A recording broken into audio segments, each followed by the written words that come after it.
Last week we talked about how people recognize objects and really how well people recognize objects, given how difficult the problem is, given how objects can be seen in all different sorts of illumination, in different positions, in different angles. And yet we are able to extract that information, we are able to take the visual stuff out there, interpret it in a way that allows us to recognize all the different things that we can see in our environment. Today we're gonna kind of carry on looking at that, but we're gonna look at what's really a special class of objects. That's the human face. So we're gonna look at how we recognize human faces and how we do it quite as well as we do.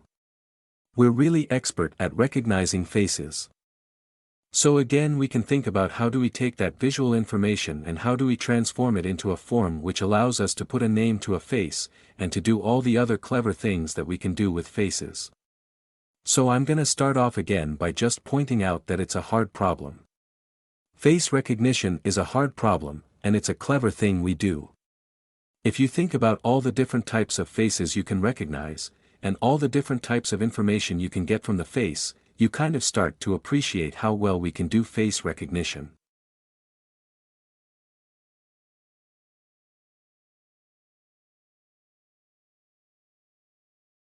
But you can see from the relatively crooked and narrow streets of the city of Rome as they look from above today, you can see that again, the city grew in a fairly ad hoc way, as I mentioned.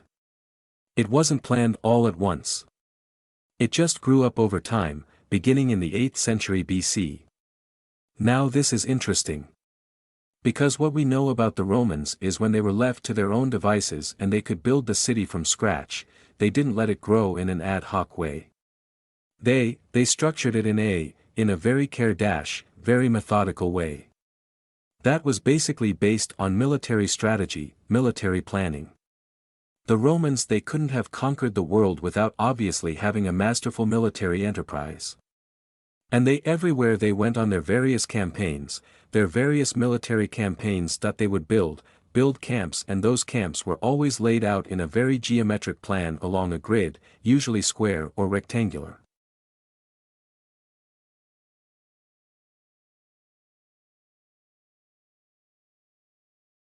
I've been thinking a lot about the world recently and how it's changed over the last 20, 30, 40 years.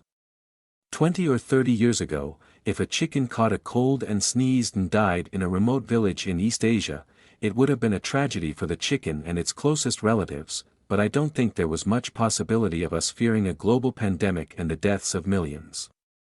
20 or 30 years ago, if a bank in North America lent too much money to some people who couldn't afford to pay it back and the bank went bust, that was bad for the lender and bad for the borrower, but we didn't imagine it would bring the global economic system to its knees for nearly a decade. This is globalization. This is the miracle that has enabled us to transship our bodies and our minds and our words and our pictures and our ideas and our teaching and our learning around the planet ever faster and ever cheaper. It's brought a lot of bad stuff, like the stuff that I just described, but it's also brought a lot of good stuff.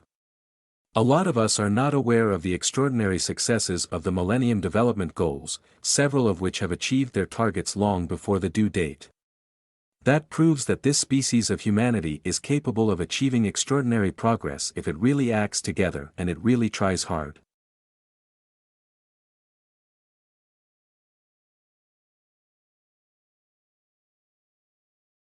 To be a successful entrepreneur, you should have good ideas, but the definition of a good idea varies depending on whom you ask.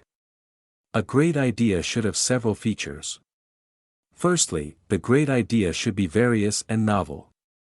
Secondly, the great idea should be unique, which means no one has thought about it. Thirdly, it is essential for great ideas to be transformative and productive. All ideas are essentially a combination of other smaller ideas, but this doesn't mean they can't be unique. Merely copying doesn't make anything idiosyncratic, it's the individuality that one puts in which makes a concept stand out. Constant innovation leaves no room for stagnation and thus, adds on to the basic idea, effectively making it unique. Unique ideas are inspired by basic things, they are simply extensions of pre-existing notions. And, an idea or a concept is unique only when it transcends its predecessor and serves its purpose in a better and more precise way.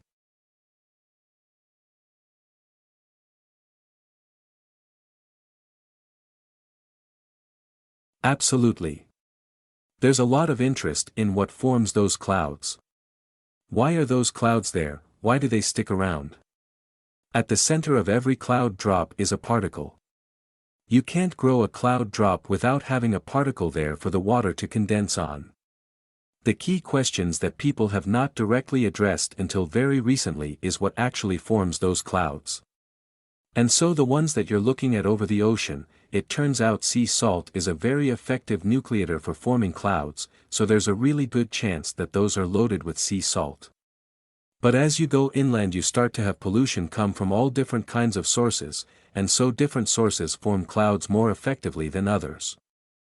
And we're trying to unravel which sources are actually contributing to the clouds.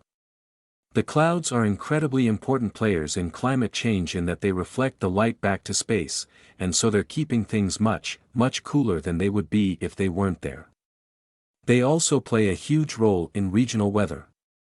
So we're actually starting to see shifts where having more pollution input into the clouds is affecting weather patterns, and in particular it's actually reducing the amount of precipitation, so we're starting to see drought in areas with super high levels of air pollution.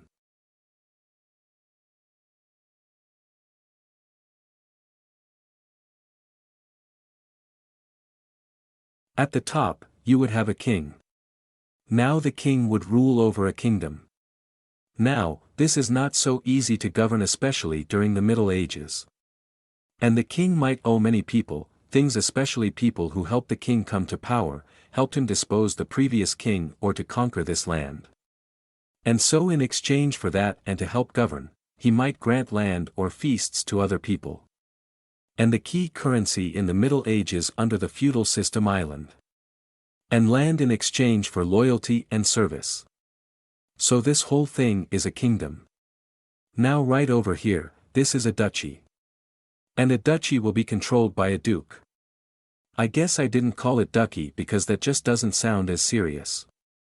So the king might grant a duchy to a duke, and in exchange, the duke would provide loyalty, pledged their fealty. If the kingdom is threatened, the duke will fight alongside. The king would provide their own troops if the king wants to go conquer other territories, same thing, and also provide the king with taxes, which might be in the form of coinage depending on what time and region we are in the Middle Ages, or it might be in the form of a percentage of the agricultural production from this duchy.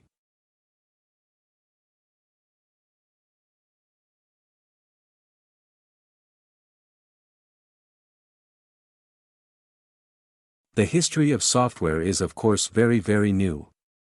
And the whole IT industry is really only 67 years old, which is extraordinary, and to be so close to the birth of a major new technology, a major new discipline, is quite remarkable given where we got to in those 67 years. And the progression has been not so much a progression as a stampede, because Moore's law, the rapid expansion in the power of computing and the rapid fall of the cost of computing and storage and communications has made it feasible for information technology to move into all sorts of areas of life that were never originally envisaged. What has happened is that there has been, as I said, a stampede for people to pick the low-hanging fruit. And that is what's guided the development of software and information technology.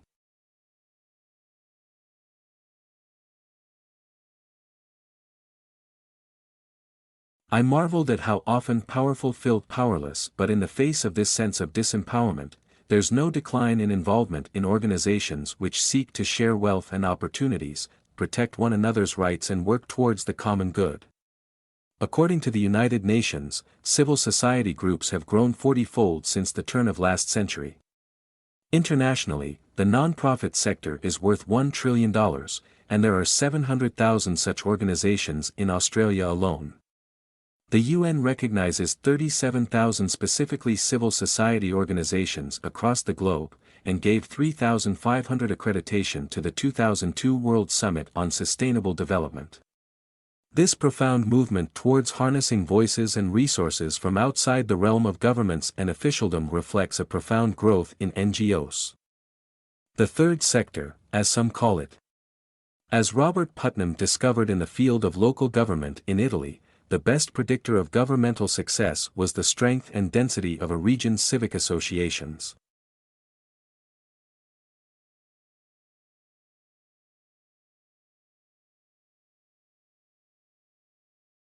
Today, we will discuss the relationship between the fault lines in the Earth's crust and an earthquake.